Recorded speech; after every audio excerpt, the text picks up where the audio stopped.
Hey guys, what's going on? Eddie here from Model Train People. And before we get into today's episode, we've got some quick housekeeping to knock out. Our podcast usually drops on the second and fourth Mondays of the month, and this podcast episode is slated to drop on Monday, the 13th of January. Our next episode, instead of releasing on Monday, the 27th of January, will be dropping on Thursday, the 23rd of January. And the reason behind that is we are doing a preview for the Railroad Hobby Show up in Springfield, Massachusetts. And given that the timing works out that that episode would release the Monday after the show's over, we want to put it ahead of the show and give you guys something to listen to while you're on your drive up to Springfield. Additionally, on Saturday, the 22nd of February, we're planning to do an in-person meetup. It's going to include a T-track layout, a couple modular and diorama layouts in different scales, and it's going to be hosted out at Titusville Tabletop Games in Titusville, New Jersey.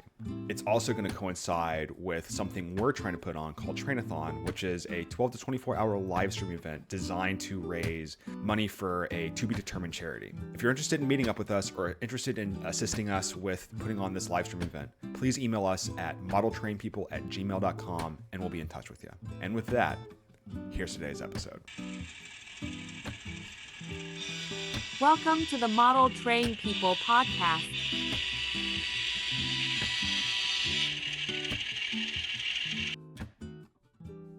All right, we're just gonna jump right into it. So, hi guys, what's going on? We're back.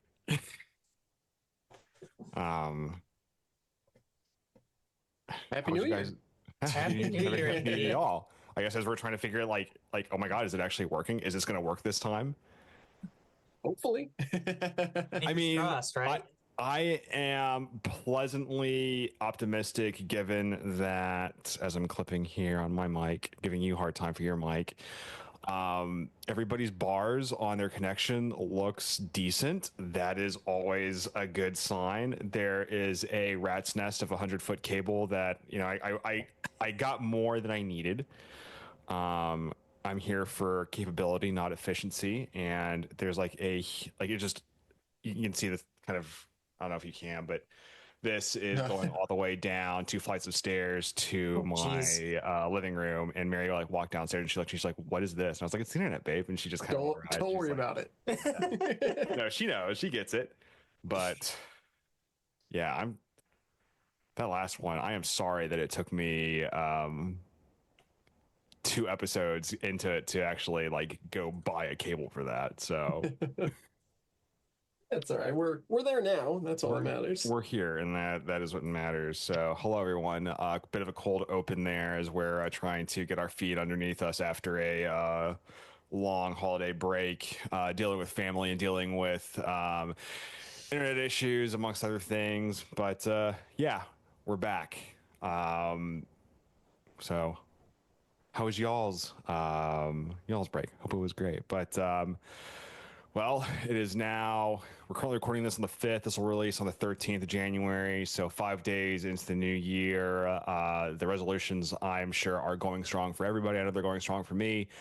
And I think some of us are coming off some travel, including Dennis. Dennis, you actually were in a piece of, I don't want to call it, recent history, but with the zeitgeist of the world, enjoying your New Year's in New Orleans when the world literally came crashing in on you guys. So how was that? Were you out there? That was a little scary. We were not. I was down there visiting my girlfriend. She's living down there this year. So I was down there. She was up here for Christmas, and I went down there for New Year's. We were out on the river for the fireworks at midnight, but we're not super big party people. We're not super big crowd people. So we did not go to Bourbon Street after the fireworks. We instead went back to her place. We had, a couple drinks, hung out for a little while, and went to bed about an hour before things really went down. But that was, her place is less than a mile from where the attack happened, and her work is only a few blocks from there. So it was a little scary to wake up and realize of what was happening while we were asleep. But thank God we were both okay, and I am Yeah. Super, sad to hear about, 14 lives lost. And I at some point next week or so, I probably will do a fundraiser stream on my YouTube channel to because I know I've seen there's a number of fundraisers going around, so I'll try and Right. raise a little bit of money and help that out since it had a personal impact on me. Mm. Yeah, absolutely. And that's yeah, like it's I lived in Germany like right when, I don't want to say it came into vogue, but a lot of like your 2016, 20, like the Bataclan, right? No, during Bataclan, I was actually out at dinner when we got the alert that all that stuff had happened. But the attack in Nice in 2016, like that whole Christmas of the next 2 years, it was just kind of wild. Like with those with those ISIS inspired attacks going on kind of all over the place. And then they died down. It's just unfortunate. Like there was the attack in Germany and then this, and it's just kind of like, well, people are wild. So Crazy I'm glad you world. guys were safe. Yeah. That big band though that you sent like the day after for New Year's, like they had some steam behind it Yeah. for what they were trying to do, and that was kind of cool to see. Yeah. It was good to see New Orleans still being New Orleans even after this horrific event. Seeing a big brass band hanging out on a corner just playing That's away it. was brought joy to my heart. Yeah, I feel like you have to do that. Like Exactly. even when in tragedies and things like that, you have to let life go on, or else those people win. Oh, That's yeah, my take on it. Mhm. Pretty It's like- much, yeah. like Tsarnaev, right? Like the Boston Marathon bombing. Were you up there for that? I was living in Japan at the time. I actually found out through one of my coworkers. I went into work, and they asked me if everything was okay, and I was like, "What are you talking about?" And I was like, "What are you talking about?" And they're like, "You didn't hear about the marathon?" And I'm like, "What about the marathon?" And then they explained to me about the bombing. So that's how I found out about it. So I was on the other side of the world at the time. Yeah. That's always But fun. yeah, no, there was actually one of the guys went to high school. I didn't know him personally, but he and I overlapped at high school. One of the guys who became like one of the big like public figures afterwards. Hmm. One of the victims, Yeah. we could say. Well, chaos is the ladder, I guess. Crazy world. Crazy world. Yeah. Well, anyway, on to brighter things. I know this isn't the episode for it, but the new year means that we are now, if I pull up my trusty calendar here, what is this? About Yeah, 3 2 weeks, a little less than 3 weeks to Amherst. So Yeah, that's we super are. exciting. All three I of was us are just going. looking at that. Yes, I'm very excited to be seeing people at Amherst. I know I'll see Mhm. both of you there, so I'm looking forward to that very much. You guys And are gonna have- hopefully, Are you guys? You guys both taking part in the T-Track layout, right? Yep. yes. We Well, both have modules there. yep. But And yeah, so hopefully we'll see some of you listeners there as well. absolutely, come find us. You see us kind of running around. Just look for the two bald guys and Dennis with your Yeah. amazing hair. And me with all of my curly hair. Yeah, you'll probably find me at the T-Track layout at Northeast T-Track, because that's what I'll be doing most of my time at the show. Yeah. Oh, I'm going to be all over the place. I'm going to be at the T-Track. I'm going to be walking around the show. And then I'm also going to be spending a couple hours each day volunteering at the NMRA booth. So come say hey. Yeah, keep him employed while he's running stuff for Lucy. But yeah, we'll save more of that in the woes of at least with me waiting till the last minute to do anything. But hey, joys of having a kid for next week. But all right, so really, what I want to know, guys, is what train stuff did you guys get over the holidays? Did you get any? And if not, Oh, yeah. what did you get? Like, what kind of gifts were you getting? I'll go first. I didn't get any. Well, I didn't get any new trains yet. I did get a new Atlas RS3 with Loke sound that's on its way to me, but I got that for me. I didn't get that as a Congratulations. present. Get yourself something real nice. Exactly.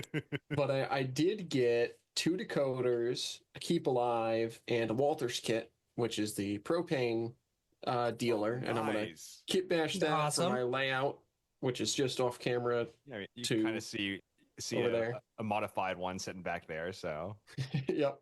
So that'll be for the propane dealer on my layout that I just worked into the design. So that's some fun stuff. And I was literally earlier today I was working on trying to get this decoder installed in this old Atlas U25B. One of my goals is by Springfield have this and this locomotive, which needs a Keep Alive in it, and nice. the RS3 all speed matched and running together well. We can have a nice New Haven consist. So Awesome. Legit. Yeah, I know you're posting pictures of. Did you have that the New Haven when we met up a couple weeks ago? Did you I have that had one? I had the Century, this one. Ooh, Okay, yeah. this guy. But this one is that was an Alco. This one that I'm working on now is a Oh man, that's GE dirty. U-boat. That is old. You can smell the age on that one. Yeah. So Oh man, I forgot. Yeah, so we had a whole episode that got crushed. Oh, yeah. Oh, we yes. totally forgot about our meetup. So hold on, we'll ADHD this one real quick.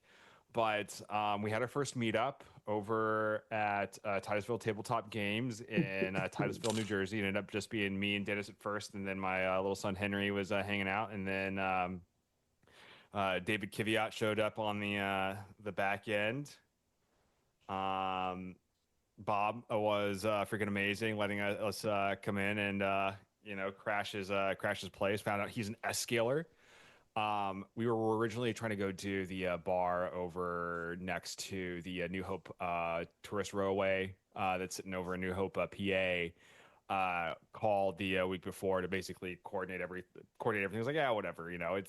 It's gonna be like in the afternoon. It shouldn't be that big of a deal. And like the chick was like, yeah. She's like, it sounds cool. She's like, ironically, like I think model trains are really awesome because like everybody does, right? And she's like, but yeah, where you guys want to set up? That's like everybody wants to sit next to the windows, watch the trains run. So you're not getting in here. She's like, you want to do it during the week? Yeah, we can totally do it. But Saturday, 2 weeks before Christmas. And I was like, yeah, you got me. Yeah. But I don't know. What did you think, Dennis? Did you have a good time?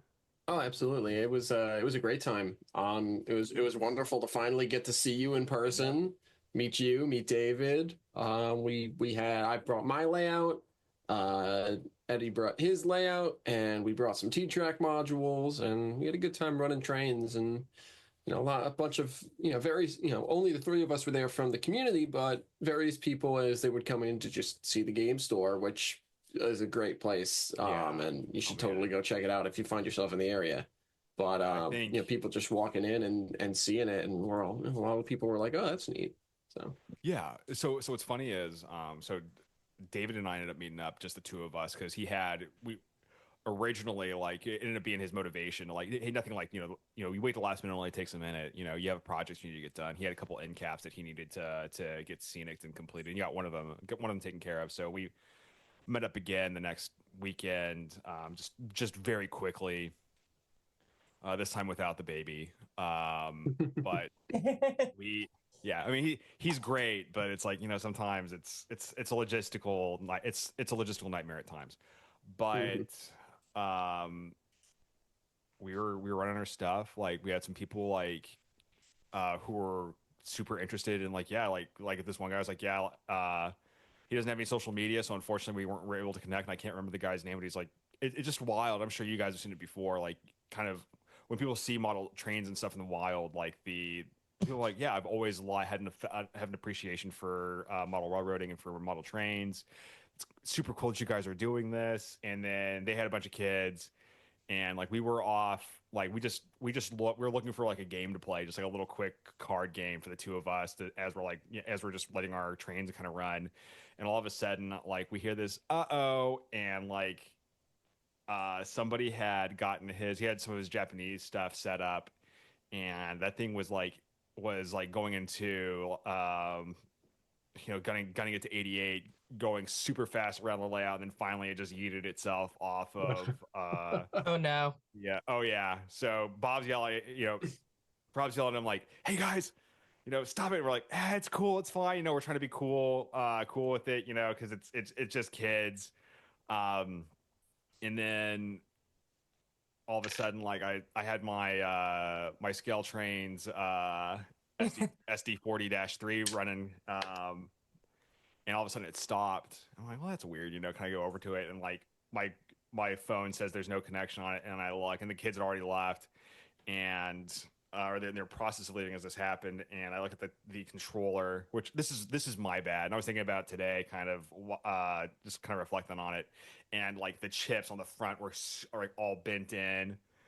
And like Oh. where this chip, like this little girl had like just put her whole like body weight on the controller itself, and Oof. I was just like, yeah, I should have taken the probably the day to print out The the container case. for it, and I didn't. I raw dogged it and I paid for it. So, You know, but you win some, you lose some. yeah, I mean, We live and we learn, right? yeah. Luckily, I think it's just the Wi-Fi shield. So I think the Wi-Fi shield off of DCCEX is only like $30, but Yeah, it's not bad. I might just build the whole thing from the ground up, throw the $100 at it, and call it good, just so I'm not frying something on accident, because that'll be my luck with it. Yeah. Or maybe I just involve like, since I guess there's some kerfuffle over uh like Nrail or Ntrack, like making the, what is it, in 2026, the trying to do the world's largest T-Track setup, and it's all Digitracks, and apparently there's some people that are kind of upset about it. And just Oh, is that? I'm not surprised that people are upset about that, but people will find anything to be upset about if you try hard enough. yeah, but I think, and granted, But like, yeah, I mean, do you yeah, jump on this any is of the first their- I've heard about that, but doesn't surprise me. Yeah, I think it's because when people set up kind of in the wild, if you will, you have like that inner loop is usually like, I think whatever the inner loops are DC and something else, and the outer loop is going to be DCC, or maybe it's going to be Digitracks. And I think there's a kind of from other podcasts, really from AML, some kerfuffle from them about, you want to be make it as inclusive as possible. It's like, yeah, I can get behind that. Not everybody has a Digitrack setup. Not everybody has a full DCC setup, and yeah, you're basically you're going to exclude it. But I do understand kind of at the same time, like you want to get away from like, oh, somebody accidentally switched the crossover, and now everybody's stuff is fried, because Mhm. I see both sides of the argument. Say again. I was just saying, I see both sides of the argument. Yeah. So. But whatever. It's fun. Amazing the drama that exists within the little bit of drama that exists within the community. And If you go looking for drama, you will find drama. Anyways, absolutely. back to Christmas, I guess. Back to holiday season. Yeah. So Right, I know so anyway. for myself, I got a few different things. The first thing I got was this baby right here. Oh. I got a Hands. helping hands, complete with light. Oh, that's nice. Beautiful. So I can now hold things in place. So that was one thing I got. Another thing I got was a bunch of money to go spend on model trains. Congratulations. Because my family was like, we're not going to try and buy you stuff. We figure we'll just, you know what you want, and we'll give you money. So I have waiting. Well, I'm waiting for it to be shipped still. Hopefully will ship tomorrow. Mhm. I ordered a bunch of buildings for my layout. I ordered a station, a couple buildings that will eventually make the downtown area or the city, as it were. It's not really going to be much of a city, but there will be a city on my layout. I've ordered a hotel for the little onsen resort. And then I've got a little bit more money that I left over, so I've got to figure out what else I'm going to get with that. Probably some turnouts, because over Christmas I was futzing around on my laptop while I was on vacation with my family, and I decided looking at Kunihiko Ikeda's track plan stuff. and I got this idea of adding a reversing loop and a switchback to the that goes up to the mine on my layout from the resort town that's already on the branch line to make things more operationally interesting and also to allow me to turn the locomotives at the top of the hill so that way I don't have to worry about doubling back. Yeah, I'm running back down on the hill down the main line tender first. So it will be. So hopefully that's going to be. It's I got to pick that stuff up. So hopefully in the next week or so, and then I'll be. That will set me up to finish the wiring for my layout. Nice. Is it all? Are you getting it all off of? Is it all Atomic stuff or is it? Kato is what I'm using for track, but yeah. Sorry, not for the track, for the buildings, or is it just kind of other? The buildings I'm using a mix of stuff. I've got the station's a Kato kit. The hotel's actually the station's pre-built. It's not even a kit. The hotel is, I can't remember if it's pre-assembled or a kit, but it's Tomex, Tomitech, and then a couple Sankai paper kits. So I mean, I'm doing a whole mix of stuff based on who's selling what I'm looking for at any given time. It's probably the best way to do it.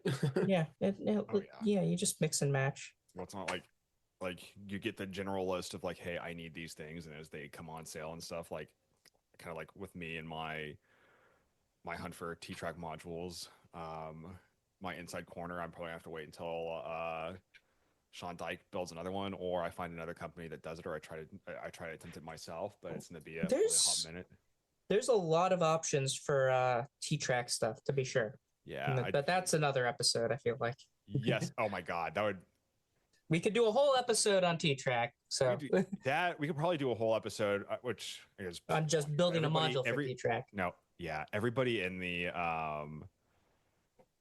Discord who is on the Japanese railroading channel. I feel like that would be an interesting conversation to have. Like, I think that is our most utilized channel. But anyway, back to what you're doing. Yeah, I'm super excited about you posted it about a week and a half ago when you finally. I know you're looking for feedback on it, and like I think it looks awesome. Like I think regardless of there may be like from the challenging from a wiring perspective, and just kind of where it is in the scene. I think it's gonna be really cool just to kind of see it in action. Yeah, that's what I'm hoping. I'm hoping it's gonna be interesting and that it's gonna work well. So we will know hopefully soon enough. I just gotta get the track and the wiring to finish it, and so hopefully in the next. And I guess Eddie, you should tell us what you got for Christmas, but eventually I think it's a good segue into talking about goals. Yeah. So real quick, let me go see if I can go grab it off the wall. So I've got two of these. I'm going to go run down and give me like 30 seconds and an interlude, if you will. But I'm really looking forward to what's going on with my land. Yeah. I'm eventually I want to have people over to actually run trains. Yeah, well, that's the goal. What actually on your layout? Someday I'd like to get out and see it. Yeah. Well, are you planning to come up for regional this year? I maybe for the division or the regional convention. So yeah, if you come up for the regional convention, I mean, who knows? Maybe I can talk with my family and we could figure something out. But anyways, I live about 45 minutes south of Concord, which is where the Northeast Regional Convention is going to be this year. So. It must be nice having like a super active region. Oh, it's nice. It's pretty nice. So what did you get, Eddie? Other than a nice cup of tea. Yeah. But no, dude, you absolutely should. You need to have people over for that. Like, I mean, eventually I'd like to come up and mess with it and see it because you guys are my first exposure to anything like Japanese railroading, so kind of like see it in action and stuff, regardless of where it is. Like once you have it fully functional, that'd be a cool road trip. Yeah, absolutely. Anyway, back to this real quick. So, I didn't get model train stuff per se, but what I did get is 2 lithographs from my mother. So Guy Not Secondary, which is the layout that I'm doing, is CSX with a little bit. I have plans as I collect. I'm realizing that I like to run modern CSX, but I think if I ever collect in Amherst, like if there is a DCC or something that I can program Jeep 30 with the CNO written on the side, that I can like grab from somebody, like I'll throw money at that. I'm taking that home with me. Like there's no question Hmm. that that's it. But For more because information of on the guy in that secondary, go check out the video that's on our channel. yeah, you should absolutely go check it out at the end of this, which we'll be posting tonight. Anyway, neither here nor there on that. But my mom is absolutely in love. Has always loved like the Chessie System cat and stuff, and that's kind of where my love for Chessie comes from. So I've shown you guys pictures of our cat Mishima, my mom's cat Mishima, who dude looks straight up like Peak from the branding from back in the 40s, and this is what I got for Christmas. Oh, very Oh, nice. beautiful. We had a whole book of stuff like that growing up because we had a tabby cat when I was a kid, and her name was Chessie, There you go. named for Chessie the Railroad Kitten. So, I so really, I'm gonna figure out how to like the pause here as I superimpose the picture of the cat probably over this real quick to show you guys kind of. I know you guys have seen him before, but like he's when I found him in when I was living in Del Rio, and I didn't really know about Peak, but I obviously knew about Chessie, and I was trying to lobby my mom to name him Chessie, um, but my brother who like you Matt spent time in Japan kind of won out, and so Mishima-san is he could be Peak, but he's Mishima, and we love him for exactly who he is. But yeah, no, that cat like the is picture he a pain in the butt? Because I feel like tabby cats are pains in the butt. he he's a mama's boy. Nah. Oh, okay. Like he gets jealous of Henry when Henry comes over and he's hanging out with my mom.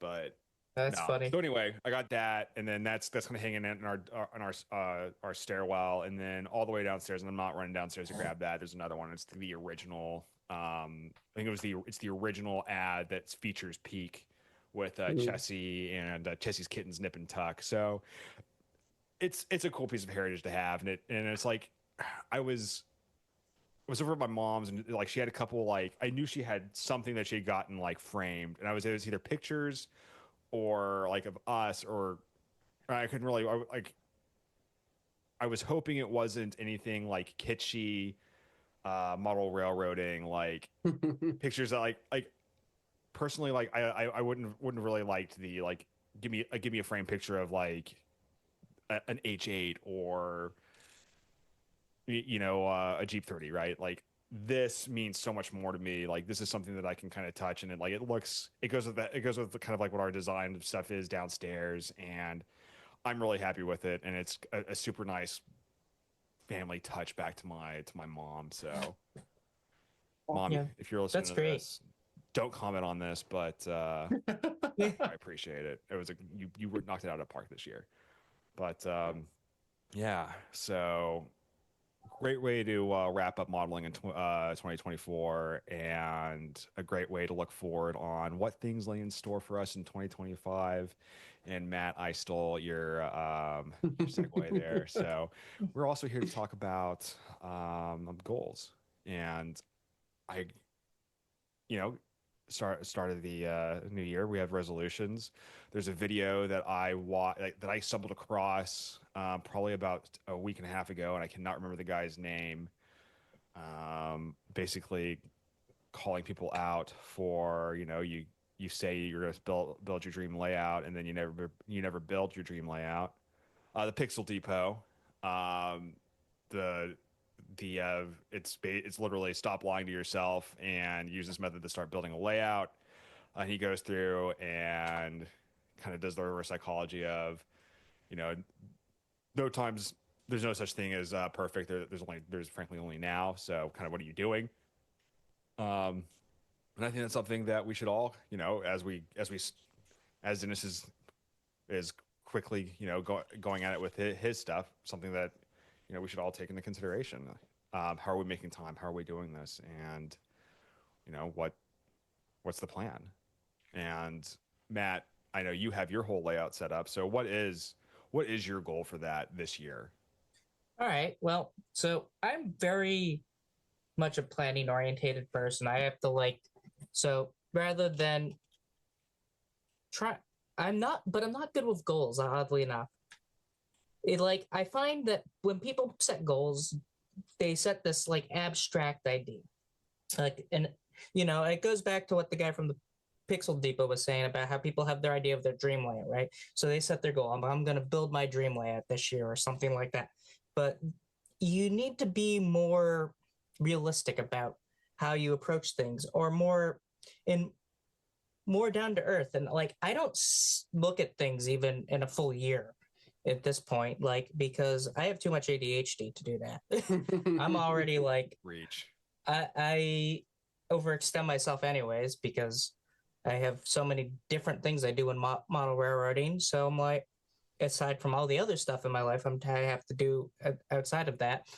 So I set things up into shorter chunks of time.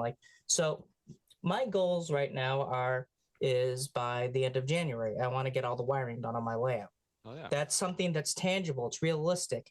And I know it's achievable because I've already started doing the wiring and I know what is involved with that. And that's the other part about setting a goal is that people, I think, need to look at too, is what's going to be involved in achieving this, and then breaking it down into smaller steps. So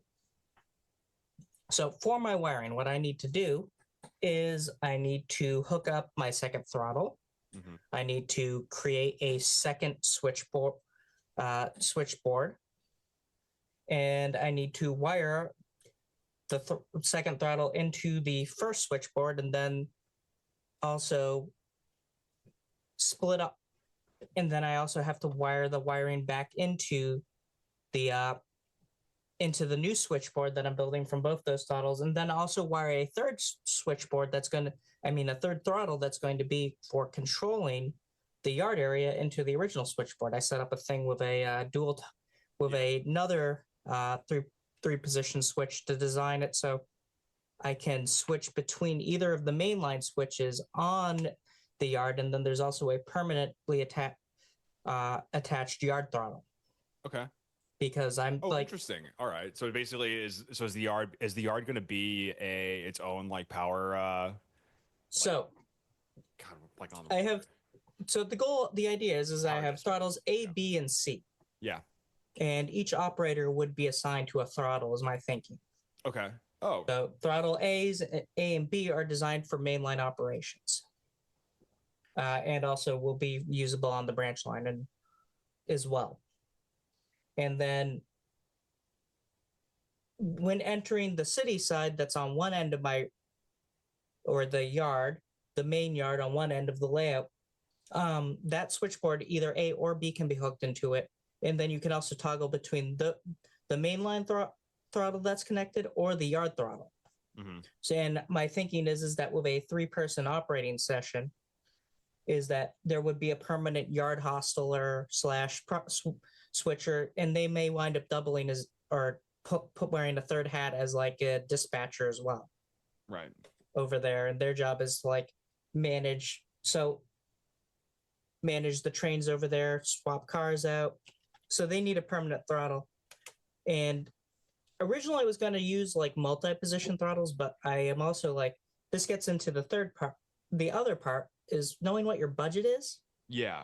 Because things add up real fast in this hobby. And I think I know I did when I first got into it. I didn't think about all the ancillaries. I mean, you think about the cost of the locomotives and the rolling stock, but then you forget track costs money. Yeah, don't worry. Throttles cost money. Those little things. There's scenery costs money. Buildings cost money.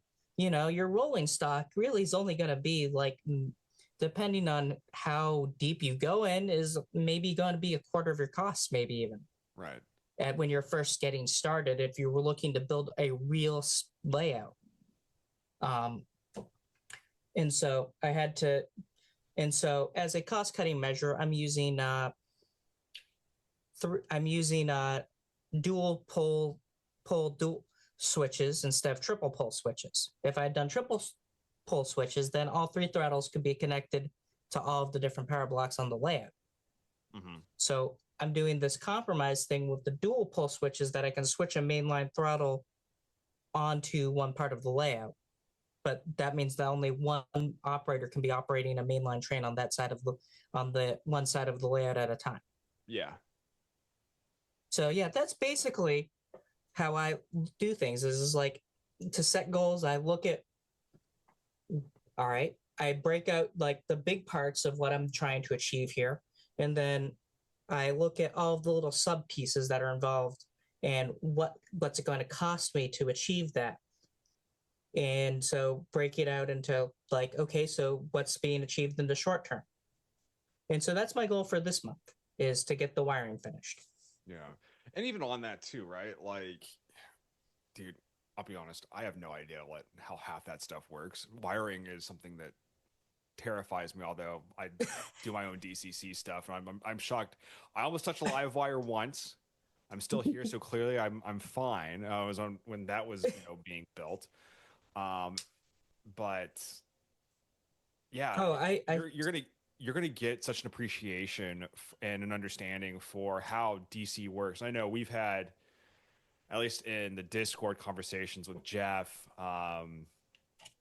Pro Pinata Slayer, and I forget what El Jefe Insco, I think is what his channel is, but he's purely DC, and we're slowly trying to get him, converted by by osmosis into the DCC EX, religion. Whoa. But he, like the different, how you're describing like the different power banking and the different the selector switches and stuff, which is so much more because it's analog. Yeah, my layout's going to be analog. You're getting your hands dirty in a sense that on the digital side is so much more involved, and it's honing that craft. So I'm excited to see, like, dude, you can do that over in here in 25, 26 days. My hat's off to you, man. Well, be awesome. That reminds me, you've reminded me about like the part about being scared of electricity. I still don't know how to solder. I have so this is my secret weapon, is I have an accountability buddy. All right. So I've got a good friend of mine who loves building things and doing things with electronics. And he has helped me stay on track with all of this, because we've been doing this together as a shared project in many ways. Okay. Like, he'll come over on a weeknight and we'll spend them, once or twice a month, and we'll do something down on the layout in the basement. And he's teaching me how to solder things. And like, for example, and like he knows how to 3D print things and design. He loves designing stuff on 3D printers. So he's like, I'm gonna need his contact information after this. ASAP. This is the one you told me about, who's the lieutenant commander, right? No, you're thinking of a different guy. This is a friend of mine from high school who we have been. So yeah, this is my friend of mine from high school who Gotcha. We hang out all the time, and so. But yeah, he and I, we work on this together, and and I think that's a huge part too, is like having an accountability effort, especially someone like me who is having somebody who's going to keep me accountable and keep me on track. And so involving another person in the project helps do that. Yeah, definitely. So you were talking about the ADD on the front end, of making those measurable, achievable goals in shorter term versus the grandiose, I want this done in a year type thing. I just kind of like, Mary plays. We both have played The Sims off and on, as any millennial has, right? Huge Sims player here, so I know that. Yeah, but I made a joke, and it made total sense after the fact of like, yeah, whoever's controlling my sim person, I have things I want to do, but they're clicking a million things right now, so I gotta go do this, but I gotta go do this. I gotta run upstairs to go grab this, but I was like, as I'm thinking about this, running around to go do something else, and it's just like it's like having a 10-year-old or a 12-year-old like controlling your sim and hitting everything, and that is ADHD. That's It's yep, beautiful. pretty much. Truly Yeah, that sounds about right. beautiful. But yeah, anyway, back to that. I do want I think there's a couple things I do want at least designed. So if he's interested, let me know, and I'd love to pick his brain on some stuff. But yeah, man, I'm super Yeah, excited to actually, I see- can show you one of the things that he's designed right here. So he has designed this mount for a Kato throttle That's awesome. that is going to mount to the side of the bench work, Yeah, just like this. Beautiful. legit. And so he designed the whole thing. Like he took into account like how there's the reset switch and all of that, and he designed that in. So yeah, really, yeah, he's good at what he does, to be sure. Yeah, clearly. But yeah, so it's funny.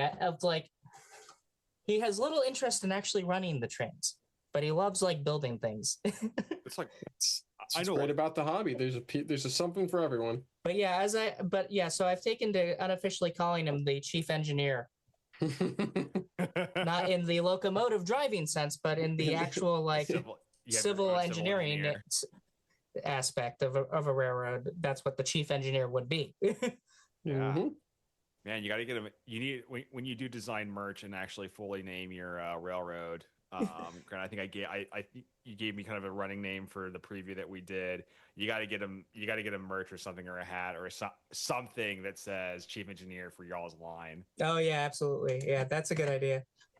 But yeah, well, I'm excited to see that. Dennis, what about you? What are your plans? Yeah, so in the short term, my goals for this year is one I've already said. Obviously, like I said in the well, actually, I don't even remember if it made it into the first episode or if that was part of the thing that got lost in the scramble. But as you can see by my hat, I am a huge fan of the New Haven Railroad. So I've been wanting to have a nice New Haven consist forever.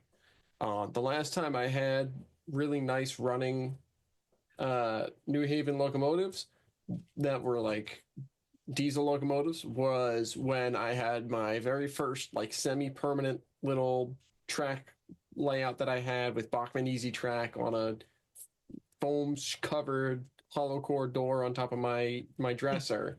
Nice. And that was this U25B that I showed earlier, as well as the second one, just running on DC power, running around. And that was probably 7-8 years ago. And since then I've switched to DCC, and I just never got around to getting decoders for these. But now I've got the C425. I'll have this U25B. I'm going to eventually get DCC and the other U25B, and I'll have the RS3. So that'll make a real nice New Haven consist. So that's my goal hopefully by Springfield, is to have that consist up and running. But over the course of the year, my big goal is to finish the scenery on my layout. Because my layout is 1 foot by 6 foot. It's small enough that that's an achievable goal for this year. Between the Walters kit that I've got, I'm going to pick up some more styrene to build the other structure that I need to build on there. And then really just getting down, planting trees, planting static grass, doing a bunch of ballast work. And once that all is done, or actually even in the process of doing that, I'll be able to hook up this little 1 foot by 2 foot scene that I just have as a diorama set behind me here. And with the two of those, is that the one that you did for the contest? This one? No, this was for actually two years ago, 2023, at the Northeast Region Convention down on Long Island, the Cannibal Express Convention. My local NMRA division was doing a thing where basically if you built a little diorama and you brought it down, they display it at the show. So I literally built this just to basically display something at the show. Right. And it also helped me get a lot of practice in scenery work. This is the first time I worked on scratch building in N scale and stuff like that. So it was a great project. But it's a 1 foot by 2 foot scene. So if I combine that with my 1 foot by 6 foot layout, I have 8 square feet which is the requirement for the Golden Spike Award for the NMRA. So putting those two together, once I have a switch ballasted as I'm working on the scenery, I'll be able to earn my Golden Spike, which will be a lot of fun. So those are my big goals for the year. That'll be quite the way to definitely in the year if you can get that. And that actually reminds me of my big goal, as it were, is also to get my layout scenic and looking like nominally completed, basically. Yeah. Mhm. That is the big overarching goal that I have for the year as well. And how about yourself, Eddie? All right. So, yeah, I think by Springfield, I'm not 100% sure if I'm going to have anything more progressed. I am basically every payday ordering new modules. So, depending on what this current storm is doing, I know it's on the way. So I know it missed. I know it's coming from Iowa, so I know it missed the brunt of like the craziness that's currently like the middle of the country right now. But assuming it shows up here Tuesday, I'll have a new corner that I'm going to do and a single. So I'll just throw money at that, build them up as they show up, and my goal by we'll say by the end of mid-February is to have all the actual modules themselves completed, and then end of March, realistically probably the end of April, is having all the track one acquired and then two put down on the modules themselves. My goal ultimately is to take that whole layout, assuming I don't move this summer, which right now it's looking like I'm not going to, but there's always that possibility. Joys of being an alternate for school, but that's neither here nor there. Is either by end of December of next year, or realistically, I think probably June is a good target point, is to have it completed, scenic, wired. I'm going to wire it for night operations. Yeah. The scenicing of it, I don't think is frankly my strong point. I'm not too really worried about that, but what I'm going to try to do with this is, and I'm really going to use this as an opportunity to learn and develop into wiring. Is I want to wire the majority of the turnouts and some of the crossovers that I'm going to have on there, and then I want to put signals on it.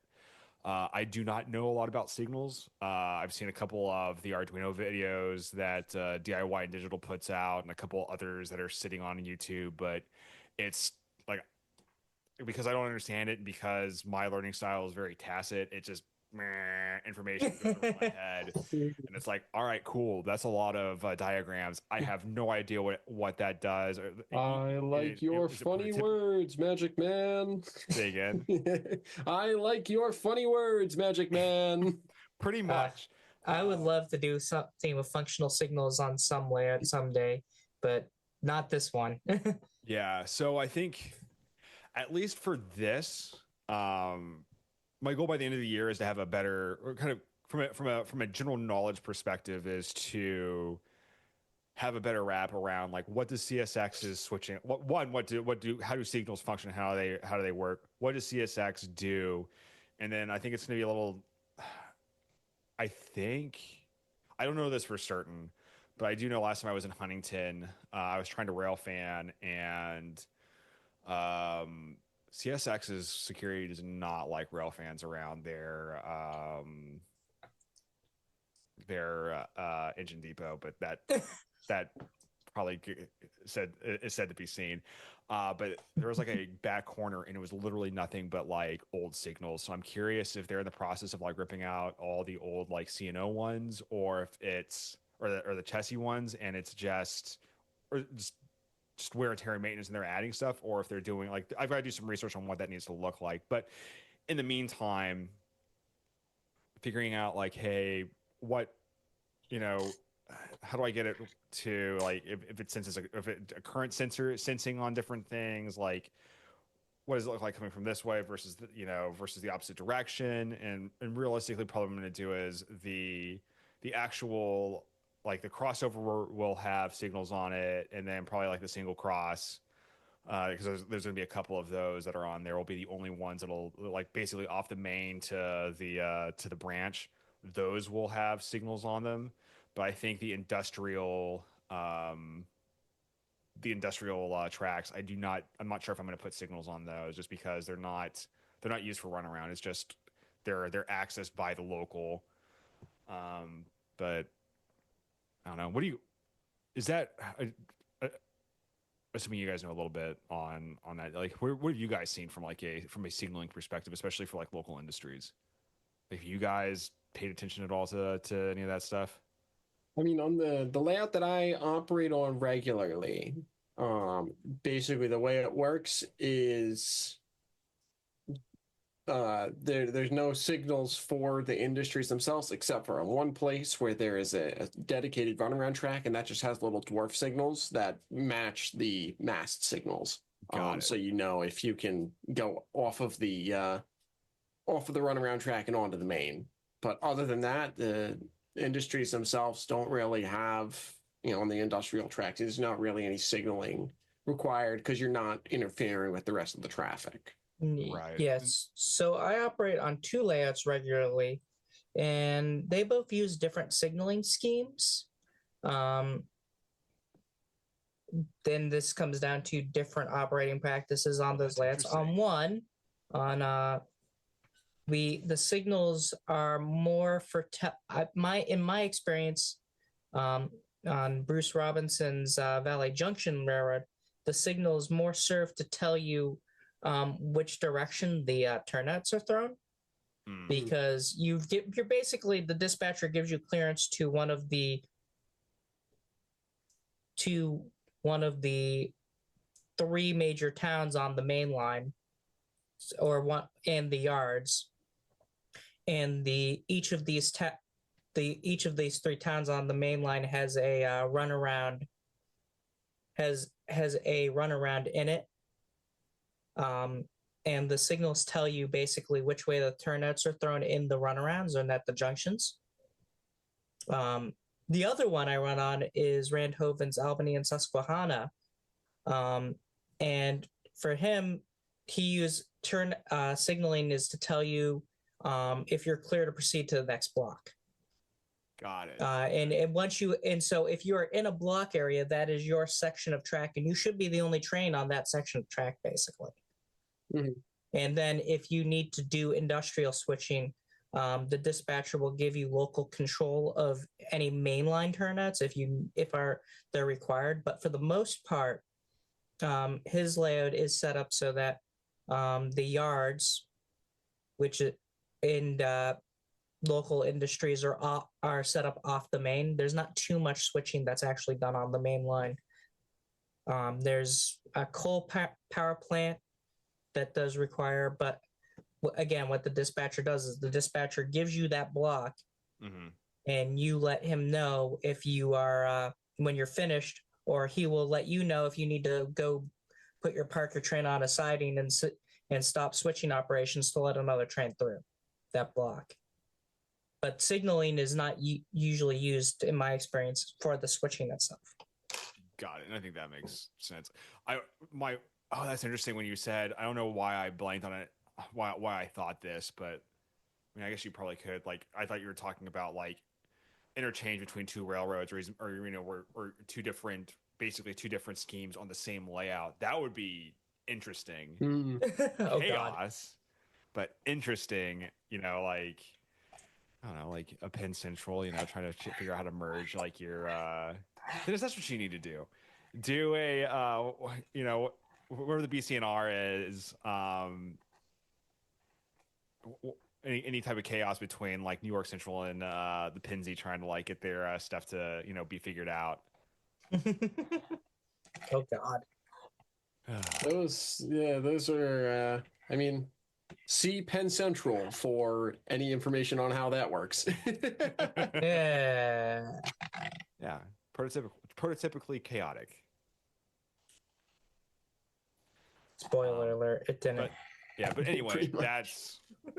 that's kind of the big ticket for at least the next 6 months is by June having everything wired down, and then I can slug into building models and stuff into the summertime, and then focus on Cena King stuff out between, we'll call it September to Q4 2025.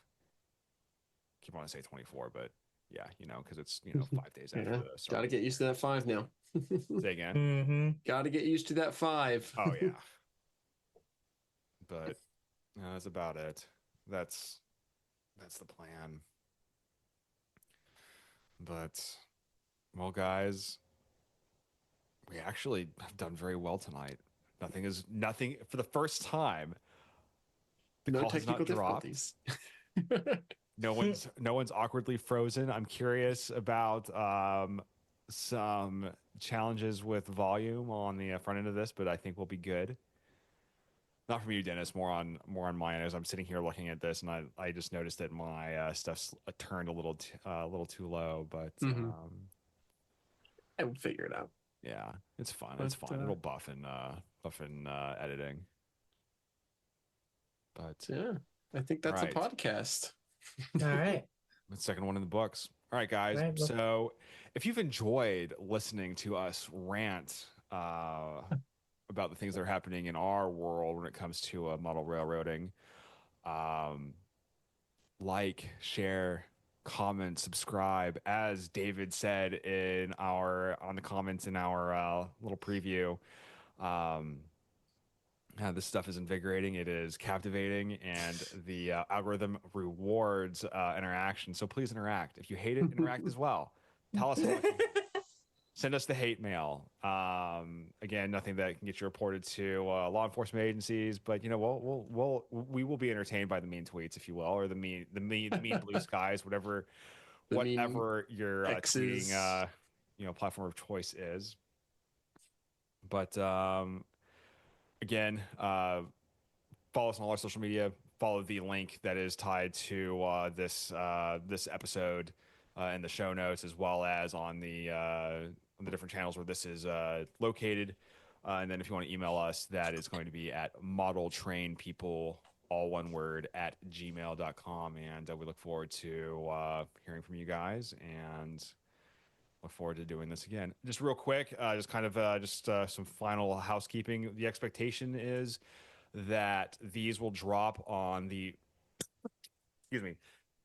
second and fourth Mondays of each month. We'll probably go 10 episodes in. I gotta do the public math there, and you guys can expect us to take a break over the summer, and then we'll get back into it as school starts again, probably in the August-September timeframe, and then we'll take a break again during like the holidays and stuff in December, just so we can again focus on family and take that strategic pause to make sure that we're taking care of the things that truly do matter. As much as we do love our trains in our life, they're not going to be the ones that are bailing us out of jail. With that, gentlemen, it has been a pleasure talking with you guys, and everybody else. We will see you all the next one. So nighty night, and happy Happy New Year. Happy New Year.